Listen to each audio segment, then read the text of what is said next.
সুপ্রিয় দর্শক, আমি মুস্তাফা দানি সবাইকে স্বাগত জানাচ্ছি সম্পাদকীয়তে। আজকের বিষয় ফুটবল কোন পথে, আর এই নিয়ে আলোচনার জন্য আমাদের স্টুডিওতে উপস্থিত আছেন শেখ মোহাম্মদ আসলাম, সাবেক অধিনায়ক জাতীয় ফুটবল দল।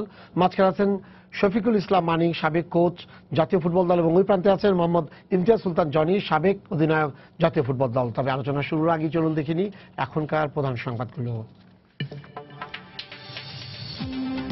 রাজশাহী বিশ্ববিদ্যালয়ের লতিফ হল থেকে সাংবাদিকতা বিভাগের ছাত্রের লাশ উদ্ধার, মাথায় আঘাতেই মৃত্যু জানালেন চিকিৎসক, তদন্তে নেমেছে পুলিশ।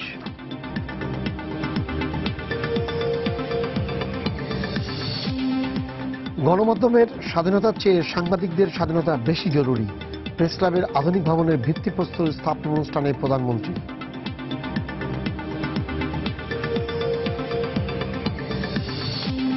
বেগম জিয়া সহ বিএনপি নেতাদের সম্মেলনে আমন্ত্রণ জানালো আওয়ামী লীগ, এই কাউন্সিলের মাধ্যমে গণতন্ত্র ফিরে আসবে, আশাবাদ মির্জা ফখরুলের।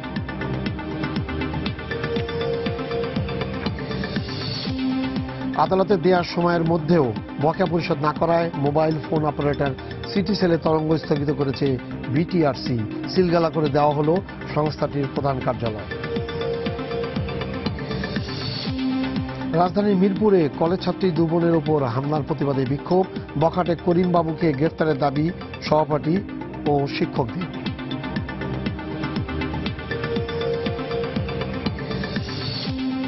এবং চট্টগ্রাম টেস্টের প্রথম দিন টাইগার স্পিনারদের দাপটে দিশেহারা ইংল্যান্ড, সপ্তম বাংলাদেশি হিসাবে অভিষেকেই 5 উইকেট মেহেদী মিরাজের।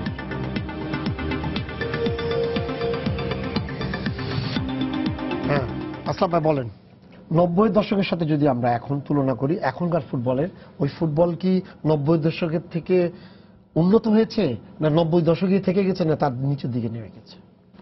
90 দশকের ফুটবল, আমি 95-এ আমি শেষ ফুটবল খেলেছি। 95-এর লাস্ট ম্যাচটাও দর্শকদের মানে ঠাসা ভরা ছিল ঢাকা স্টেডিয়াম।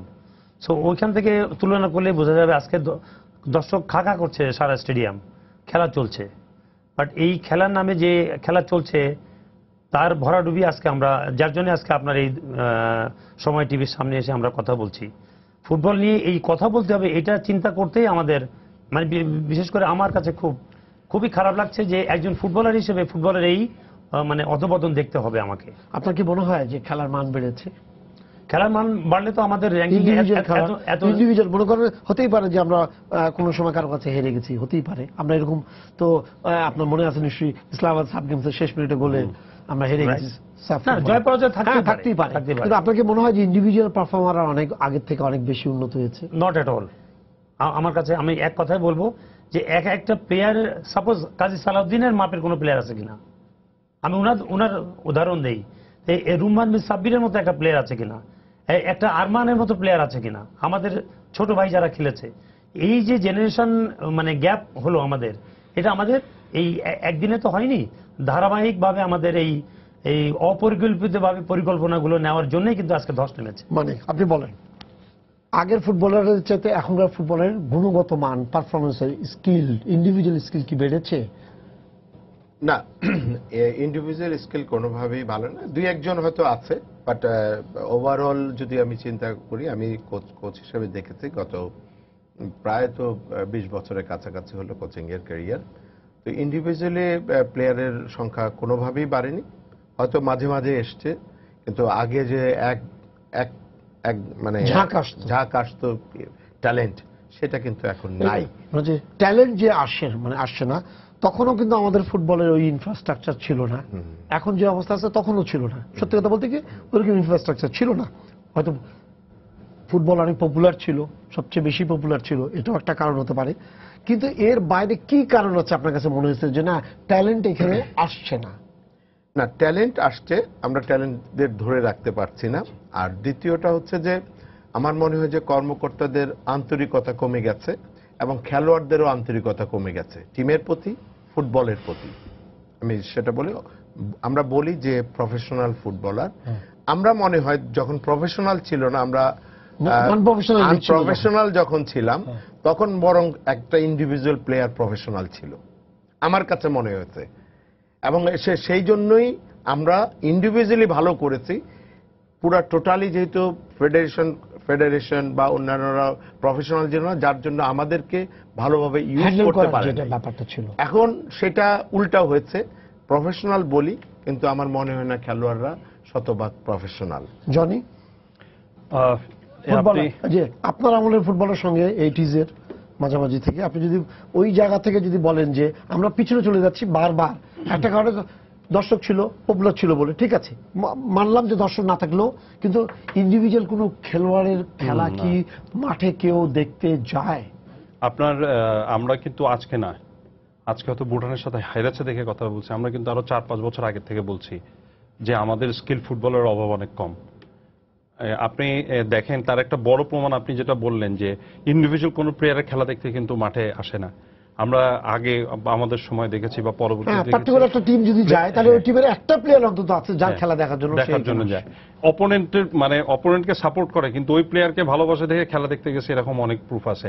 আর আপনি যেটা বলছেন স্কিলের কথা বা স্ট্যান্ডার্ড অফ ফুটবলের কথা, আমরা যদি 20 বছর আগের কথা বলি, 80s এর বা 90s এর কথা বলি, সেই তুলনায় আমাদের যেখানে আসা উচিত ছিল সেটা কিন্তু আপনার কোনোভাবেই আসেনি।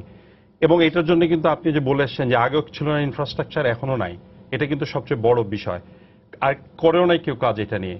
আপনি শুধু এই কমিটি মানে আপনি ইনারা এখন সালাউদ্দিন ভাই দায়িত্বে আছেন প্রায় অলমোস্ট 9 বছর 10 বছর, একটা যুগ। আমার এখানে কিন্তু 3টা ব্যাজের প্লেয়ার তৈরি হওয়ার কথা, সেখানে কিন্তু কোনো প্লেয়ার, আপনার কোনো ব্যাজের প্লেয়ার এখনো তৈরি হয়নি। আপনি এজ বলেন বা কিছু বলেন, কারণ ওই প্রক্রিয়াটাই নেই, ওই প্রক্রিয়াটাই নাই। এটা আমাদের সময় অভাব ছিল, কিন্তু আমাদের সময় যেটা ছিল যে আপনার ফুটবলের চার্মটা অনেক ভালো থাকার কারণে ইন্ডিভিজুয়ালি সবাই করার চেষ্টা করত, অনেক কোচ ছিল যারা ইন্ডিভিজুয়ালি প্লেয়ার তৈরি করত। এখন কিন্তু আর সেই জায়গাটা বন্ধ হয়ে গেছে। তাহলে আসলাম ভাই দাঁড়াচ্ছেটা এখন জায়গায় আপনি যেটা বললেন, আপনি বলছেন যে যে আমাদের খেলার মান বাড়েনি, কিন্তু আমি পারিশ্রমিকের দিক থেকে যদি দেখি প্রত্যেকটা টিমের এত বাজেট বড় হয়ে গেছে, খেলতে পারছে না, সবই বিদেশি। যারা গোল করছে আমি দেখলাম গত কয়েক বছর ধরে যারা গোল করছে সবই বিদেশি। কিন্তু ওই সময় মনে করেন যদি আপনি সামির সাকিরের কথা বলেন, নালজেগারের কথা বলেন, মানে এই লেভেলের যদি আপনি লোকের কথা বলেন, হ্যাঁ এমেকার কথা বলেন লেভেলের মতো, ওই জায়গায় কিন্তু আমাদের টপ মানে চলে গেছে। এখন কোন কারণে? তখন ইনফ্রাস্ট্রাকচার ছিল না, এখন তো টাকা আছে। আমি একটু বলি সিস্টেমের কথা বললেন, তখন সিস্টেম ছিল না, কিন্তু যে সিস্টেমটা তখন ছিল, স্বাধীনতা যুদ্ধের পর যে সিস্টেমটা অ্যাডাপ্ট করেছিল বাংলাদেশ ফুটবল ফেডারেশন, এই সিস্টেমে দেখা গেছে যে আমরা এশিয়ান একটা লেভেলে ফুটবল খেলেছি। আমি অবভিয়াসলি ওই সিস্টেমকে আমি মানে স্বাগত জানাবো। আজকে কিছুদিনের জন্য হলেও আপনি দেখেন, খুলনা আমি ফুটবল শুরু করেছি খুলনাতে, খুলনা জেলায় যখন বড় বড় খেলা হতো, মানে তিল ধরনের ঠাই ছিল না, গুলি করে মানুষ বের করতে হয়েছে, এমন সময় গেছে। বাট আজকে কোনো খেলাধুলোই নাই, কোনো সিস্টেমই কাজ করছে না ওখানে। তার মানে কি, আপনার ওই রুট লেভেল পর্যন্ত যে ধসটা নেমেছে, এটা ইমিডিয়েট যদি হস্তক্ষেপ না করা যায় তাহলে এটা আরো পিছিয়ে যাবে, কোথায় যাবে তার কোনো হিসাব নাই আমাদের। কিন্তু মানে আপনি সালাউদ্দিন ভাইয়ের কথা বলেছেন, হ্যাঁ প্রায় 10 বছর ধরে উনি দায়িত্বে আছেন, গ্রেট ফুটবলার। যদি আমাদের কনটেক্সটে বলেন, ওই সময়ের কনটেক্সটে বলেন, তাহলে মনে করেন যে এক গ্রেট ফুটবলার, আমাদের দেশে জন্ম নেওয়া গ্রেট ফুটবলার হচ্ছে, তার মধ্যে আমি ওনার একজন ফ্যান ছিলাম। আচ্ছা, তো তার খেলা সবকিছু মিলে যে জিনিসটা আছে, উনি কেন পারছেন না? উনি আসলে আমার মনে হয় যে ওনার এইসব বিষয় নিয়ে, আমি তো গত 3 টার্মে ছিলাম, এইসব বিষয়গুলো নিয়ে কিভাবে ফুটবলটা ডেভেলপ হতে পারে, এইসব বিষয় নিয়ে কিন্তু আমাদের সবার সঙ্গে উনি মত বিনিময় করেন নাই কখনো। আমি আপনার সময় টিভির মাধ্যমে বলতে চাই, যারাই দেখছেন না কেন, এইগুলো একটা জায়গায় উনি পলিসি মেক করেন, পলিসি মেক করে আমাদের বোর্ডে বলে আমরা এই করব, আমরা পাস করে দিই। এটা আপনার কোনো মতামত কিংবা আপনার কোনো সাজেশন, কোনো বড় কোনো মানে কোথা থেকে আমরা লাভবান হতে পারি, কোনো কিছু কারোর কোনো ধার ধারবেন না, উনি যেটা বলবেন সেটাই করে যাচ্ছেন। এবং আলটিমেটলি দেখা গেল যে উই হ্যাভ ফেল টোটালি। না, কিন্তু আমরা তো প্রতি মাসে একটা করে কোচ তৈরি করি, বিদেশ থেকে নিয়ে আসি এবং আনি এবং বিক্রি করে দিই। এটার কারণটা কি? কোচের বিষয়টা এটা ন্যাশনাল টিম ম্যানেজমেন্ট কমিটি ভালো বলতে পারবে। শোনেন, না না, কিন্তু আপনি এটা খেয়াল করছেন, এক বছরে যদি 6টা কোচ হয় একটা ইয়ার, তাহলে সেখানে আপনি আপনার ওই দল বানাবে কি? কমিটি হেডেড বাই সালাউদ্দিন ভাই, ওনার কাছে উনি ওটাকে তদারকি করেন। এইখানে যারা যারা মেম্বার এবং যারা যারা সদস্য যাদেরকে নিয়েছেন, 2-1 ভালো ফুটবলার নিলে ক্ষতিটা কোথায় ছিল? আমার প্রশ্ন হলো এটা, কোথায় ক্ষতিগত বলেন? অন্তত টেকনিক্যাল সাইড, প্লেয়ারদের ডিসিপ্লিন সাইড, এগুলো অন্তত আমাদের যারা এক্স ফুটবলার আছে তারা তাদের চোখে লাগতো যে না এইটা করো না এইটা করো। তাহলে সালাম মুর্শিদ আর বাদল রায় কি করেন? এখন এদের ব্যাপারে তো আমার বক্তব্য দেওয়াটা ঠিক হবে না, ওনাদের কাজ কিন্তু ওনারা ফুটবলার ছিলেন, ওনারা করে যাচ্ছেন, কাজ করে যাচ্ছেন। বাট এই বিষয়ে এখন বর্তমান যে অবস্থানে আমরা ফুটবল নিয়ে এসেছি, এই বিষয়ে এখন আমাদের গোল টেবিল যারা পুরনো দক্ষ খেলোয়াড় ছিল, পিন্টু ভাই থেকে শুরু করে টিউ ভাই থেকে শুরু করে যারাই ছিলেন, সবাইকে নিয়ে একটা গোল টেবিল করা যেতে পারে, ভালো ভালো সাজেশন আসবে। আমি মনে করি যে ধ্বংসের ওখান থেকেই নতুনের উৎপত্তি হয়, সারা বিশ্বেই হয়েছে এটা। এখন ডিজার্টেড হওয়ার কিছু নাই, we have to move forward. Manik, আপনি আমাকে বলেন, উনি বললেন যে কোনো জায়গা থেকে একদম নিচে তলানিতে এসে ঠেকে গেছি। ভালো কথা, তলানিতে ঠিক আছে। আমার কথা হচ্ছে যে তলানিতে যে আমরা আসলাম, এটা তো ক্রমান্বয়ে, এটা তো হঠাৎ করে আমরা আসলাম, এটা তো ফ্লুক না, এটা আস্তে আস্তে নামতে নামতে নামতে নামতে আমি এই জায়গায় ঠেকে গেছি। আচ্ছা, এখন তার মানে হলো যে ক্লাব ফুটবল আমরা যখন কোনো জায়গায় খেলতে যাচ্ছি ভালো খেলছি, কারণ সব বিদেশি খেলছে, কোনো জায়গায় সব বিদেশি না, দুজন তিনজন বিদেশি বাইরে যাচ্ছে, যারা স্কোরার তারা কিন্তু এরকম। আপনি যখন ন্যাশনাল টিম বানাচ্ছেন তখন আপনি বলছেন আপনার কোনো কিছু নাই, তো তাহলে তখনও তো বিদেশিরা খেলতো, খেলেনি যে তা তো না। কিন্তু মুশকিলটা হচ্ছে এখানে যে তখন ন্যাশনাল টিমে যারা প্লেয়ার খেলতো তারা গোল করার ক্ষমতা রাখতো। আপনি একটা প্লেয়ারকে অর্ধ কোটি টাকা দিচ্ছেন, গোল করতে পারছে না, আবার আপনি বলছেন যে সারা বছর খেলছে, সারা বছর খেলে যদি সে গোল করতে না পারে, তাহলে আপনি এই প্লেয়ার দিয়ে আপনি ন্যাশনাল টিম চালাবেন কি করে? না, আমি একটি কথায় আসি, আসলাম ভাইয়ের একটি কথা পরিষ্কার হয়ে গেছে যে আসলাম ভাই যেটা বললো যে বোর্ডে সালাউদ্দিন ভাই যেটা নিয়ে আসে সেটা পাশ করে দেয়, গণতন্ত্র নিশ্চয়ই না। আর যদি গণতন্ত্র হয়ে থাকে নিশ্চয়ই সবার মতামত নিবে। তো একটা কথা পরিষ্কার হলো, হয় সালাউদ্দিন ভাই কিছু বুঝেন না, আর নয়তো অন্যরা যারা আছেন তারা ফুটবল সম্পর্কে কিছু বুঝেন না। কারণ ফুটবলের এই অধপতনের কারণ তো দুইটাই, এটাই আসলাম ভাইয়ের কথা এটাই তো মিন করে যে সালাউদ্দিন ভাই যেটা নিয়ে আসে আমরা পাশ করে দেই। তো পাশ করে দেয় মানে ওনারা তাহলে বুঝেন না কিছু, যারা পাশ করে দেয় তারা কিছু বুঝেন না, আর নয়তো সালাউদ্দিন ভাই কিছু বুঝে না, একতরফা উনি যেটা বলছেন সেটাই হয়তো কারেক্ট হচ্ছে। তো আমার কথা প্রশ্ন হইতেছে এই জায়গা থেকে আমাদের উত্তরণের পথ কি? আমরা খেলোয়াড় আসছে, যেই খেলোয়াড় আমরা চাচ্ছি সেই খেলোয়াড় আমরা পাচ্ছি না। এটার একটি মাত্র কারণ আমার কাছে মনে হয়েছে, আমি 2008 সালেই ন্যাশনাল টিমের কোচ ছিলাম, তখন আমি বাইরে থেকে এসে শুধু একটি কথা বলছিলাম, আমাকে সাংবাদিকরা প্রশ্ন করেছিল যে আমাদের স্ট্রাইকিং সমস্যা, স্ট্রাইকার নাই, আপনি তো ওখানেও গোলের সুযোগ পেয়েছেন, গোল করতে পারেন নাই, হলে হয়তো মাঠ দেখাতে ভালো রেজাল্ট হতে পারত। তখন প্রশ্নের উত্তরটা দিয়েছিলাম যে আমরা যেহেতু প্রফেশনাল কথাটা আছে, বাট তার বাইরেও ফেডারেশন একটা সিদ্ধান্ত নিতে পারে যে আমাদের স্ট্রাইকারদের ক্লাব লেভেলে কিভাবে খেলানো যায়। আমি বলেছিলাম যে কম্পিটিটিভ লিগ যদি কোনো খেলোয়াড় না খেলে, সেই খেলোয়াড় বসে থেকে কেউ আপনার ন্যাশনাল টিমে যদি আসে তার পারফরমেন্স পাওয়া যাবে না, এবং তাই হয়েছে আলটিমেটলি। সেখানে আমাকে সালাউদ্দিন ভাই ডেকে উল্টা অনেক বকা টকা বলেছে যে তুমি আমার নীতির বিরুদ্ধে কেন কথা বলতেছো, আমি পারলে 11 জন খেলোয়াড়কে আমি ন্যাশনাল মানে ফরেন প্লেয়ার খেলায় দিতে চাই। তো আলটিমেটলি আমাদের এখন এসে দেখছে যে আমাদের আসলে খেলোয়াড় নট অনলি স্ট্রাইকার, কোনো ভালো ডিফেন্ডারও আমরা চোখে দেখছি না, ভালো মানের ডিফেন্ডারও দেখছি না, আমিনুলের বিপ্লবের পরে ভালো গোলকিপার দেখছি না, ওই মানের গোলকিপার। রানা আছে, রানা আর্মি থেকে এসে খেলতেছে, এখন রেগুলার খেলছে, বাট আমাদের যে ব্যাকআপ প্লেয়ারগুলো এগুলো তৈরি হয়ে আসে নাই। আমরা যে মানের খেলোয়াড় খুঁজতেছি এখন, যে ভুটান, নেপাল, ভুটানকে এখন গণায় ধরছি, নেপাল, মালদ্বীপ অথবা ইন্ডিয়া, এদেরকে টপকানোর জন্য যেই মানের খেলোয়াড় প্রয়োজন, আমরা এখনো ডিপেন্ডেন্ট হলো এমিলির উপরে। সো এমিলিকে দিয়ে আমি খেলাচ্ছি, বাট আমি হেরে আসতেছি। তো আই নিড মানে বেটার দেন এমিলি। তো এমিলিকে যদি আমাকে এমিলির চেয়ে বেটার প্লেয়ার তৈরি করতে হলে কোথা থেকে আসবে? সেটা গ্রাসরুট লেভেল থেকে তৈরি করে নিয়ে আসতে হবে। হঠাৎ করে এমিলির মতো খেলোয়াড় কেউ আসবে না, বা এমিলির চেয়ে বেটার খেলোয়াড় আসবে না, আমাকে তৈরি করতে হবে। সেই তৈরির জায়গাটা কেউই তৈরি করে মানে পদক্ষেপ গ্রহণ করিনি। ফেডারেশনের যারা ডেভেলপমেন্ট কমিটি ছিল বা ম্যানেজমেন্ট কমিটি, তাদের ভিতরে আমার জানা মতো একটু দ্বন্দ্ব আছে। এই দ্বন্দ্বের কারণে অনেক সময় ডেভেলপমেন্ট প্রোগ্রাম অনেক দূর এগিয়ে যায় নাই। তো আমার মনে হয় যে এই এগিয়ে না যাওয়ার পেছনে আজকে যেই অবস্থানে এসে দাঁড়িয়েছি এটার অন্যতম কারণ আমরা খেলোয়াড় সৃষ্টি করতে পারি নাই। দেখি দর্শক কি বলতে চায়। দর্শক, আপনার পরিচয় দিয়ে প্রশ্ন করুন। আসসালামু আলাইকুম। ওয়ালাইকুম আসসালাম। হ্যালো, জি বলেন। জি, আমার প্রশ্নটা ছিল যে বাংলাদেশে ফুটবলের যে বর্তমান যে পরিস্থিতি যে আমরা একদম শূন্যের কোঠায় চলে গেছি, তাহলে আমি বাংলাদেশের খেলা যতটুকু আমি দেখছি, যে বাংলাদেশের খেলার যে মান, এই ক্ষেত্রে বর্তমান যে প্লেয়ার গুলো আছে তাদের দেশের প্রতি দায়িত্ববোধ আমার মনে হয় যে একটুও নেই। দেশের প্রতি দায়িত্ববোধ যদি থাকতো, তাদের কোচ যেভাবেই করুক, কিন্তু তাদের দায়িত্ব যদি থাকতো তারা ভালো করতে পারতো। আচ্ছা, আপনার ধন্যবাদ। জনি, আমাকে বলেন, এই মানিক বললেন যে প্লেয়ারের নেই, ফ্লো নাই, হ্যাঁ, তার মানে বেসিক জায়গা থেকে উঠে আসছে না। এখন আপনি আমাকে বলেন, নেপালের গণেশ থাপা কি গরিবী অবস্থায় খেলেছে? আমরা যখন প্রথম যাই 1996 তখন ফুটবল গণেশ থাপা, তো একটা রুমের মধ্যে ফুটবল ফেডারেশন ছিল, একটা ফ্যাক্স একটা বসানো, ফার্স্ট ফুটবল সাব ফুটবল চ্যাম্পিয়নশিপে। তো আমি যখন গণেশ থাপা বলে দেওয়া দিস ইজ ফুটবল, এই জায়গা থেকে উঠবো আজকে। এই গণেশ থাপা বিভিন্ন জায়গা থেকে ফুটবলের টাকা নিয়ে এই এশিয়ান থেকে করতে করতে একাডেমি থেকে আমরা কোনো কিছু বাদ রাখেনি। পরে আমি এটা হারার পর আমি একটু খুঁজে নেওয়ার চেষ্টা করলাম, ওইখানে যারা রিপোর্টে গেছে তারা বলছে ওইখানেও 2টা একাডেমি আছে, ভুটানেও 2টা একাডেমি আছে।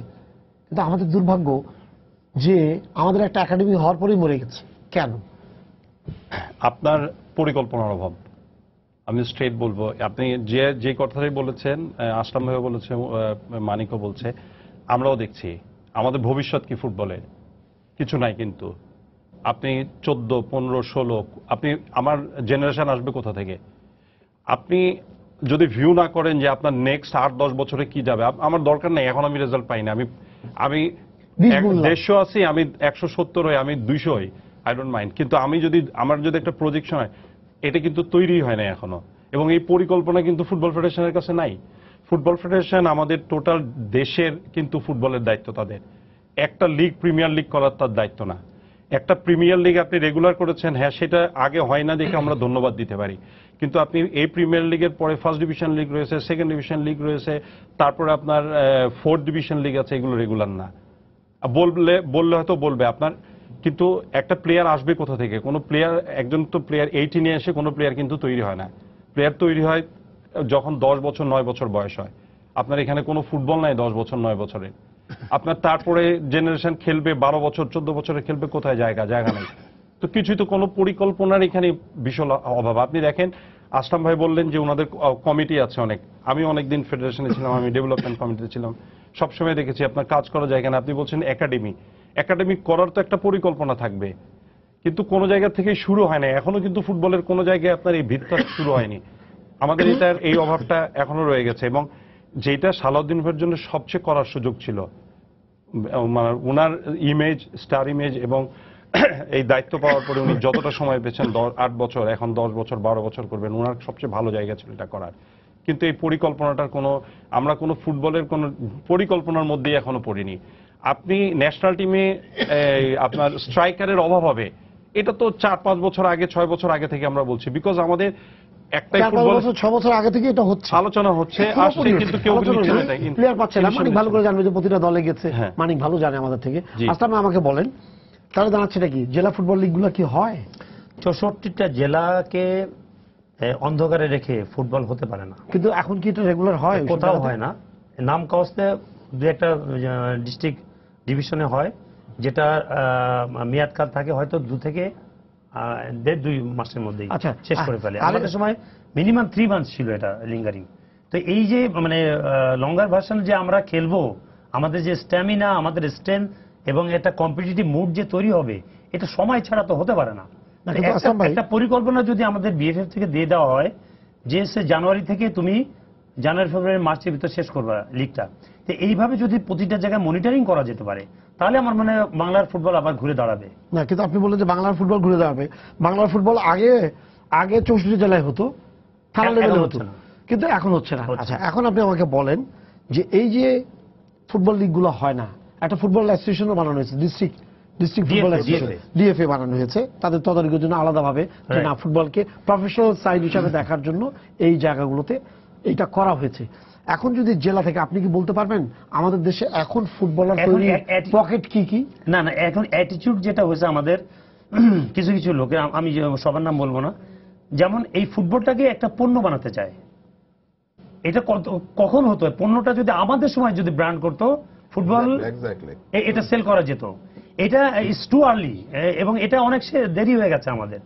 তখন যদি এটাকে পণ্য বানানো যেত, এটা বিক্রি করা যেত এবং এটা সেলেবল ছিল। আজকে আপনার ভিউ কার্ড সেল হচ্ছে, আপনার ইয়ে হচ্ছে, না, আপনার টিমের আজকে আপনার মানে প্রতিটা জেলাতে ফুটবলটা একটা ডিসকারেজিং ম্যাটার হয়েছে ফর ইয়ুথ জেনারেশন, যেটা আমাদের জন্য খুব অ্যালার্মিং ম্যাটার, যার জন্য আজকে ইয়ুথ জেনারেশনটা বিপদে যাচ্ছে। সো এটা আমরাও দায়ী, আমরা সমানভাবে দায়ী। এই ইয়ুথ জেনারেশন আমরা প্ল্যাটফর্ম তৈরি করে দিতে পারছি না, যার ফলে আমাদের একটা হেলদি নেশন তৈরি হচ্ছে না। সো আপনার মাধ্যমে জানাতে চাই, এই এনাফ ইজ এনাফ। এখন সময় আসছে সবাই মিলে আমরা জেলা পর্যায়ে নেমে যাই। আশা করি আমাদের ফুটবল ভালো হবে। আচ্ছা, উনি আশা করছেন। মানিক, আমাকে বলেন কোন জেলা এখন ফুটবলের পকেট? কোন কোন জেলা? আমার জানা মতে নারায়ণগঞ্জ থেকে বেশ ফুটবলার আসছে, এটা একটা। আর অতীতের যেগুলো আছে ওগুলো হারাই গেছে। রংপুর নাই, রাজশাহী নাই, কুষ্টিয়া নাই, খুলনা নাই, যশোর নাই, কিশোরগঞ্জ, সিলেট নাই, কুমিল্লা নাই, চট্টগ্রাম নাই, জেলাগুলোই নাই, বরিশাল নাই। খুব স্বল্প সংখ্যক খেলোয়াড় আসলে। ময়মনসিংহ নাই। আপনার ওইভাবে তো জেলার নাম ধরে না, কিন্তু আগে কিন্তু পকেট ছিল। যেমন পকেট যেমন ছিল। আমি বলি একটা কথা, আমি একটু বলি আপনাকে। সম্ভবত সেটা 93 সাল, 92-93 সাল উনি মারা গেছেন। আমাদের সেক্রেটারি ছিলেন শেখ আকমল হোসেন, আকমল ভাই। তখন আমি খেলোয়াড় সমিতির আহ্বায়ক ছিলাম। আমাদের নিয়ে তৈরি হয়েছিল, বলো সেটা। তো উনি একটা রোলস করছিলেন তখন, এক খেলোয়াড় এক লিগ। ওই সময় থেকে জেলা লিগগুলো বন্ধ হয়ে গেছে। আমি ওনার সাথে তখন যুদ্ধের মতোই করেছিলাম, কথা কাটাকাটি করেছিলাম। আমি বলছি 5 বছর পরে আপনি শূন্য পাবেন, আপনি যে এই কাজটা করলেন। দেখো এটা খেলোয়াড়রা প্রফেশনাল 3 মাস 6 মাসের খেলা হয়, খেলোয়াড়রা ডিস্ট্রিক্ট টিমে খেলতে দিবে না, ডিস্ট্রিক্ট জেলা লিগগুলোতে খেলতে দিবে না। এবং তার কারণে কিন্তু আজকে আমি শুধু এখন বর্তমান সালাউদ্দিন ভাইকে দোষ দিই না, তখন থেকে যে শুরু হয়েছে 90 সাল থেকে আমাদের 90 সালের র্যাঙ্কিং ছিল 105 আমার জানা মতে, আর এখন হলো 188 আজকে। আস্তে আস্তে গ্রাফটা নিচের দিকে নেমেছে। আমরা মানে নিচের দিকে, আমরা তো বলি যে স্টেপ বাই স্টেপ উপরের দিকে যাব, আমরা স্টেপ বাই স্টেপ নিচের দিকে নেমেছি। 5 তলা থেকে নামতে নামতে গ্রাউন্ড ফ্লোরে নেমেছি। তো এটার কারণ তো অবশ্যই আছে, শুধু আমরা এই 8 বছরের কথা বললে হবে না, আগে থেকেই ধরতে হবে। এই অর্গানাইজাররা আমাদের ফুটবলটাকে মানে মনে করেছে যে আসলাম ভাই আছে, সাব্বির আছে, এদেরকে দিয়ে চলবে, আর নেক্সট জেনারেশন আমার প্রয়োজন নাই। এবং সেটা করতে যে আসছে কিন্তু এই অধপতনের দিকে চলে আসছে। যেই খেলোয়াড়রা আসছে, হ্যাঁ তাদের প্রতি রেসপেক্ট রেখেই বলছি, আসছে, তারপর পর আসছে না কিছু খেলোয়াড়, জুয়েল রানা, রজনী, এই ধরনের খেলোয়াড়রা কিন্তু আসছে। আরমান, মুন্না, ছোট মতিউর, মানে এরা কিন্তু নকিব, তারপরের জেনারেশনটা আসছে। এই যে আজকে মামুনুলদের কথা বলি বা এমিলিদের কথা বলি, 2-4 জন, খুব বেশি যে না। কোয়ান্টিটি অফ প্লেয়ার্স না থাকলে আপনি ভালো কোয়ালিটিটা কোথা থেকে পাবেন? 2-1 জনকে দিয়ে তো আপনি বিচার করলে হবে না। আপনার যদি পকেট না থাকে, জেলাগুলোতে খেলা না হয়, তাহলে আপনি পাবেন কোথা থেকে? আমি সেটাই বলছি যে এখন ইন্ডিভিজুয়ালি এমন একটা অবস্থায় তো এই ধ্বংস হয়নি ফুটবল। আপনার মাঠ নিয়ে গন্ডগোল হয়েছে, জেন্টলম্যান এগ্রিমেন্ট হয়েছে, এগুলো কিন্তু দায়ী। না একদিন না সময়ের ব্যাপার, বাট একবারে করবো না কেন, এটা স্টেপ বাই স্টেপ আসছে। এখন আমি হয়তো দেখছি যে সালাউদ্দিন ভাইয়ের কমিটি এসে এখানে ফেলছে, আসলে মূল দায়িত্বটা তাদেরই ছিল যে উপরে নিয়ে যাওয়ার। গত 8 বছর পর আগে যখন আমরা দেখেছি যে এই কমিটিটা আসছে, সুন্দর একটি কমিটি, এক্স প্লেয়ারদের সমন্বয়ে একটা চমৎকার কমিটি, তাদের উপর আমরা আস্থা রেখেছিলাম যে ফুটবলটাকে টেনে তুলবে। ওইটা ট্রেনের কোথা থেকে চেইন ছুটে গেছে ওই জন্য, তুলতে যে নিচে পড়ে গেছে আরো। মানে সেখানে আমরা হয়তো সেটা এখন খুঁজতেছি কোথায় কিভাবে পড়লো, কিন্তু পড়ার নিশ্চয়ই কারণ আছে। অতীত থেকে শুরু করে বর্তমানে এসে আমাদেরকে আর তোলার জায়গা খুঁজে পাচ্ছে না। কিন্তু জনাব, আমাকে একটা জিনিস বলেন, এখানে তো ক্লাবগুলোর একটা ভূমিকা আছে। তখন দেখতাম রহমতগঞ্জ সবচেয়ে বেশি নতুন প্লেয়ার কোথা থেকে নিয়ে আসতো। ইউ আর ফ্রম, আপনি রহমতগঞ্জ, কায়সার আহমেদ, মানে যারা এখান থেকে বেসিক করে আসছে। রহমতগঞ্জ দেখতাম কম পয়সা লোক নিয়ে আসছে, ইয়াং জেনারেশন নিয়ে আসছে, ফকিরাপুল, ব্রাদার্স ইউনিয়ন, পুরাটা ব্রাদার্স তো পুরাটা, ভিক্টোরিয়া, এরা সবাই ইয়াং নিয়ে আসছে এবং ওখান থেকে উঠে আসছে। এখন তো কেউই আর ওই জায়গার মধ্যে নাই। ক্লাবগুলো কি করছে? যেটা আমি বলছিলাম আপনাকে, যে এই প্লেয়ারগুলো তো তৈরি হবে অন্য জায়গা থেকে। তারা সবাই এসে কিন্তু আগে তৈরি প্লেয়ার নিয়ে এসে মানে আমাদের এই লিগে খেলবে, বি লিগে খেলবে। কিন্তু তৈরি হওয়ার যে জায়গাগুলো সেই জায়গাগুলো তো বন্ধ। আপনি পরিকল্পনার অভাবের একটা নমুনা আপনাকে আরেকটা দেই। আপনি ন্যাশনাল টিমের কোচ আপনি দেখেন কতগুলো পরিবর্তন হয়েছে। আপনি ন্যাশনাল টিম কি রেজাল্ট করবে? আপনি এই যে লাস্ট মানে এখন যেটা হলো, ওই কোচ বাধ্য হয়ে নাকি জানি না আপনার এমিলিকে আর মামুনুলকে নিয়ে গেল। What use of this? আপনি এখানে ড্র করেছেন, ওখানে গিয়ে 3 গোলে হেরেছেন। তাহলে আপনি ফেডারেশন যদি কোনো জায়গায় মানে এগুলো যদি ঠিক না থাকে, তদন্ত কমিটি করে রেজাল্ট হয়েছে, রেজাল্টের পরে তো আর এটা আসা উচিত হয়নি, একটা তো বাদ দিয়েছে, স্ট্রিক করা উচিত ছিল। হোক না, রেজাল্ট তো এখনো খারাপ হয়েছে, কিন্তু এইটুক রিস্ক মানে বলার যে ব্যাপার, হ্যাঁ এটা ঠিক থাকতো। সেম আপনাকে বলি এই লিগের ব্যাপার, আপনি যেটা বলছেন যে মানে ক্লাবগুলো যে খেলছে, যখন প্রথমে আসলো সালাউদ্দিন ভাই দায়িত্বে, সালাউদ্দিন ভাই আসার পরে কিন্তু খুব রেস্ট্রিক্টেড হলো যে ক্লাবদের কথা শুনবো না, কোনো কথা চলবো না, লিগ পারফেক্টলি হতে হবে, টাইম মাফিক হতে হবে, ক্যালেন্ডার মতন শুরুও করলো এবং খুব ভালোও করলো 2-1 বার করার পরেই কিন্তু আস্তে আস্তে এগুলো ক্লাবগুলোর কাছে চলে গেল। তাহলে ক্লাব যা বলবে, ক্লাব খেলবে না, খেলা বন্ধ, ন্যাশনাল টিমের জন্য খেলার পরবর্তী পরিকল্পনা। তাহলে এই যে এগুলো থেকে তো আলটিমেটলি আমরা সাফার করছি, আমরা আগেও করেছি, এখনো করছি। এই পরিকল্পনাগুলো যদি সুষ্ঠু না হয়, আগে থেকে ঠিক না করে, নির্ধারণ না করে, আমরা কখনোই এই স্টেপগুলো নিতে পারবো না। আমাদের এই জিনিসগুলো কিন্তু আমাদের আলটিমেটলি ক্ষতি করছে। আপনার একটা বিষয় আমি মানে ক্লিয়ার, যে যদি রেগুলার খেলা হয়, আমি হয়তো আজকে রেজাল্ট পাবো না, কালকে রেজাল্ট পাবো না, কিন্তু আমি 4 দিন পর হলে আমি রেজাল্ট পাবো এবং আমার একটা জায়গা ভিত তৈরি হবে। আমি কিন্তু এখনো বলছি ফুটবলারদের ভিত কিন্তু কোনো জায়গায় তৈরি হচ্ছে না। ফুটবলের ভিত তৈরি হওয়ার জন্য এই লিগগুলো, এই যে ধরেন জেলা লিগ মানে হবে, জেলা লিগগুলো রেগুলার হবে, এগুলো কিন্তু ফেডারেশনের দায়িত্ব এগুলোকে নির্ধারণ করে দেওয়া এবং যথাসময় হওয়া এবং হচ্ছে কিনা এগুলোর খোঁজ খবর রাখা, সেইভাবে অ্যাক্টিভিটিস গুলো তৈরি করা। ফিফা কি করে, সবাইকে দেয় আবার খবর নিচ্ছে যে করছে কিনা। তা আমাদের কিন্তু এইগুলো পুঙ্খানুপুঙ্খভাবে না হওয়াটা আমাদের জন্য অনেক ক্ষতিকর হয়ে গেছে। আসলাম ভাই, একটা সময় নিয়ম টিম করে একটা করা হয়েছিল, আমার মনে হয় মানিক তার একটা ফসল, জুয়েল রানার একটা ফসল, যে অ্যাটলিস্ট দুইটা প্লেয়ারকে বাইন্ডিংস এর মধ্যে 3 বছর রেখে, আমি যদি ভুল না বলে থাকি, সেটা আমাদের সময় ছিল। মানিক এটার কিন্তু ফসল না, আমাদের সময় ছিল, কিন্তু এই জায়গা থেকে 3 বছর সে বাইন্ডিংস এ রাখলো এবং 2টা করে ইয়াং ছেলেকে ঢুকালো এবং দেখা গেল এইটা সাংঘাতিক ভাবে কার্যকর হয়ে গেছে। নকিব এখান থেকে, মানে জুয়েল রানা সবাই কিন্তু এই জায়গা থেকে আসে, আলমগীর আমাদের আসছে। কিন্তু এখন কথা হলো যে এইরকম কোন মানে যে জায়গাটা ভালো জিনিস ছিল, সেই ভালো জিনিসটাকে কেন আমি গ্রহণ করছি না? সেটা আমার কথা তো সেখানে, যে আজকে দেখেন চিটাগংয়ে ঢাকঢোল পিটিয়ে খুব আড়ম্বর একটা অনুষ্ঠান করে বিপিএল উদ্বোধন করা হলো। এই উত্তাপ থাকতে থাকতে ওখানে যদি লোকাল লিগটা চালু হয়ে যেত, ওই ঢেউটা কিন্তু ওখানেও পড়তো। পাবলিক যে আসা শুরু করেছিল, লোকাল লিগ চললে কিন্তু অটোমেটিক পাবলিক যাওয়া আসা করতো। তো ওখানে কেন ঘোষণা করা হলো না? Same in Sylhet, same in Mymensingh. এই জিনিসগুলো আমার কাছে খুব অবাক লাগে, যে নিজস্ব লিগ কেন তারা ডিক্লেয়ার করছে না যে অমুক তারিখ থেকে লিগ হবে। এটা হলে তো লোকাল যারা ইয়ুথ জেনারেশনকে এখন তাদেরকে মানে সুন্দর সুন্দর প্রজেক্ট হাতে নিয়ে তাদেরকে উদ্বুদ্ধ করতে হবে।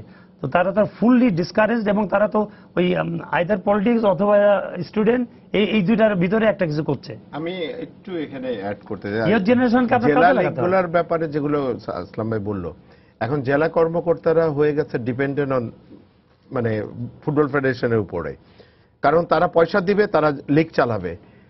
যতটুকু আন্তরিক হওয়া দরকার মানে জেলা কর্মকর্তাদের নিজের উদ্যোগে নিজের পকেট থেকে খরচ করবে, এই কর্মকর্তা কিন্তু এখন নাই, খুব কম সংখ্যক। মানে আমি একটা সেকেন্ড নেব, আমি ডিএফএ প্রেসিডেন্ট ছিলাম খুলনা ডিভিশনে 2 বছর। আমি নিজস্ব প্রচেষ্টায় ওখানে 2টা টুর্নামেন্ট করলাম এবং এটিএন বাংলার মাধ্যমে সবাইকে দেখালাম।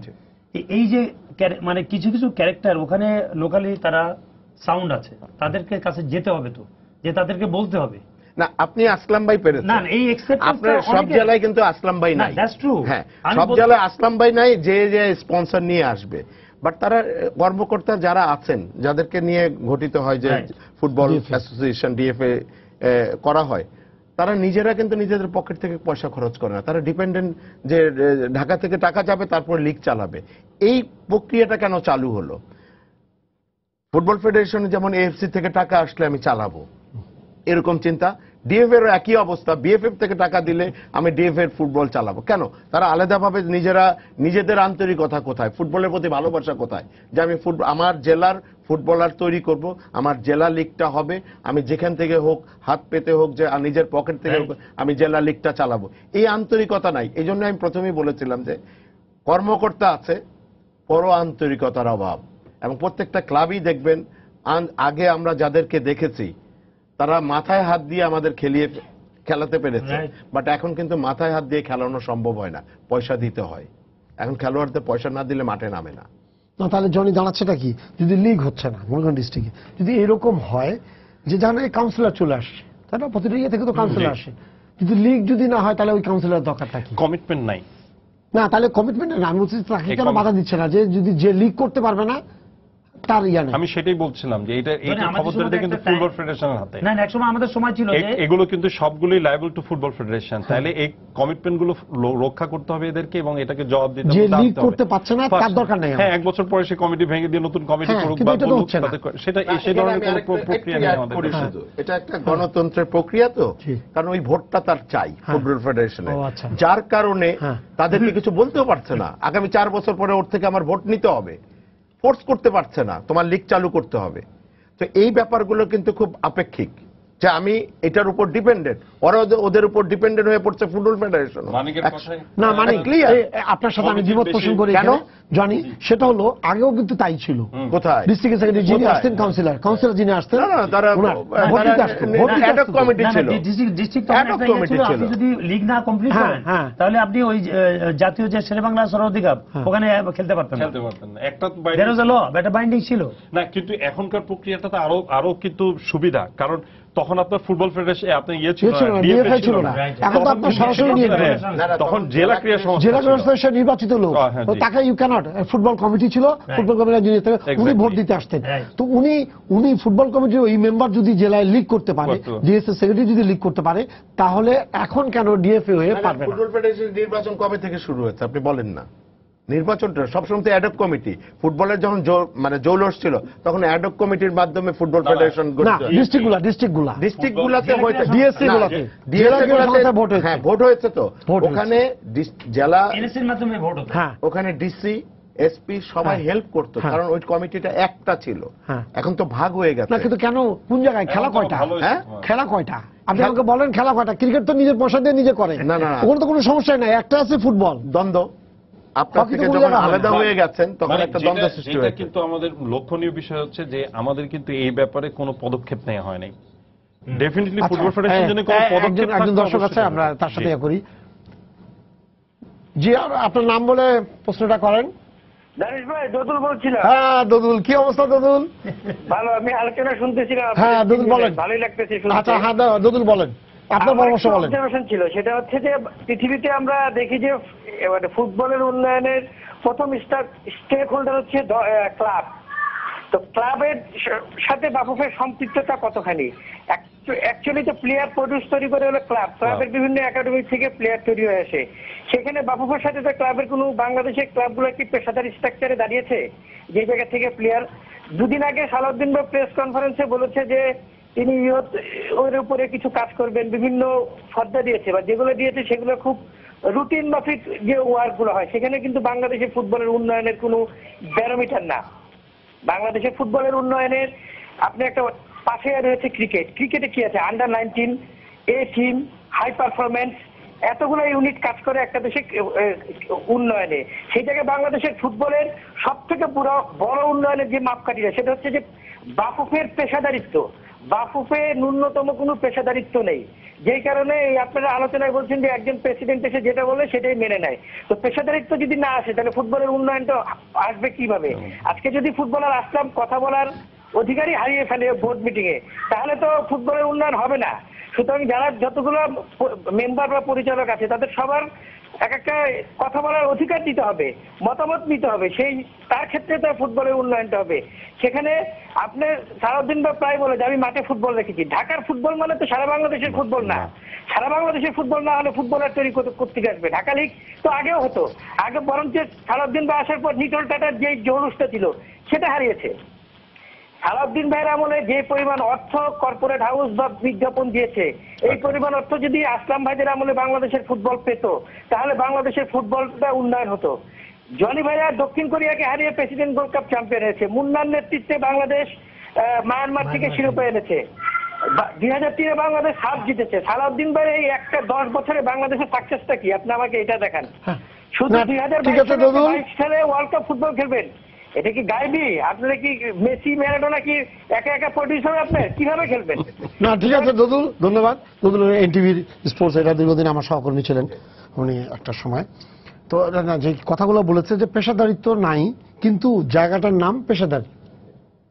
ফুটবল ফেডারেশন পেশাদারি, ওখানে জেন সেক্রেটারি আছে বাইরে, আপনি জানেন তো? হ্যাঁ এখন আছে জেন সেক্রেটারি আছে, এটা পেইডিয়া, মানে সব জায়গায় পেইডিয়া আছে। কিন্তু কোচদের আক্ষেপ সবসময় জন্য ওখানে ওইটা নিয়ে যে তারা রুমের ভিতরে বসে বসে খালি প্ল্যান করছে, প্ল্যানের ওই প্ল্যানের সঙ্গে বাস্তবের কোনো মিল নেই। এটা তো বলার অপেক্ষা রাখে না, কারণ পেশাদারিত্ব বলতে যেটাকে বোঝায় আপনি ভালো রেজাল্ট দিবেন, আপনি এত এত ইয়ে পাবেন, পারিশ্রমিক পাবেন। এইখানে মানে যে ফারাকটা আমাদের, এইটার সঙ্গে আপনি ওই ওয়েস্টার্ন কান্ট্রি কিংবা ওই যে বারবার ইউরোপ আমেরিকা নিয়ে না বিভিন্ন মানে ইয়ে দেখায়, উদাহরণ দেখায়, উইচ ইজ ভেরি রং। আমাদের আর্থসামাজিক প্রেক্ষাপট কতটুকু আপনাকে পারমিট করে সেইটাকে বিচার বিশ্লেষণ করে আপনি ডিসিশনটা মেক করেন।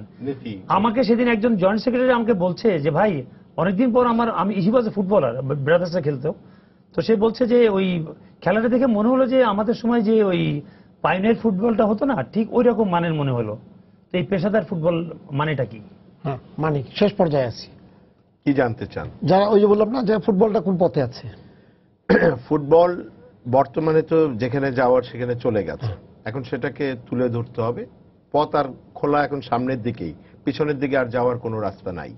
পিছনের দিকে যেতে যদি হয় টোটালি সবকিছু বন্ধ করে দিতে হবে। ফুটবল আর কেউ ভাববেন না, আপনারাও আমাদের ডাকবেন না, তাহলে এই একটা পথ আছে। আর দ্বিতীয় পথটা যদি খোলা থাকে সেটা হলো যে আমাদের নতুনভাবে পরিকল্পনা করতে হবে। এখন সালাউদ্দিন ভাই আমি শুনেছি যে 3 বছরের সময় চেয়েছে। এই সময়টা তাকে সময় চেয়েছে যে আমি ডেভেলপমেন্ট করার জন্য, ফুটবলকে যদি আমি ডেভেলপ না করতে পারি আমি ছেড়ে চলে যাব, এই কথাটা উনি বলেছেন। উনি তো রেগুলার বলেন। আমি বলি না রেগুলার না, 3 বছরে আসলে সালাউদ্দিন ভাই ওইটাও যদি বলে থাকে এটাও ভুল। 3 বছরে ফুটবল উন্নয়ন সম্ভব না। আমরা যেখানে দাঁড়িয়ে আছি 3 বছর না, এটাকে বলতে হবে তার আমি 10 বছরের পরিকল্পনা করলাম, 10 বছর পরে আমি 3 বছর পরে না থাকলেও এটা পরিকল্পনা মাফিক 10 বছর এগিয়ে যাবে, 10 বছর পরে আমি সেই রেজাল্টটা পাবো। সেটা যদি করতে পারে, সবাইকে নিয়ে যদি কাজ করতে পারে, ক্লাব এখনই সময়, ক্লাবের বড় বড় কর্মকর্তারা আছে তাদের সাথে আন্তরিক হওয়া। আমি দেখেছি যে ক্লাবের সাথে দ্বন্দ্ব ফেডারেশনের, সেখানে কিন্তু ফুটবল উন্নয়ন সম্ভব না। ক্লাব হলো তার প্রথম হাত, অস্ত্র, তাদেরকে নিয়ে কাজ করতে হবে, তাদেরকে সবাইকে নিয়ে। এখানে ইগো প্রবলেম দেখলে হবে না।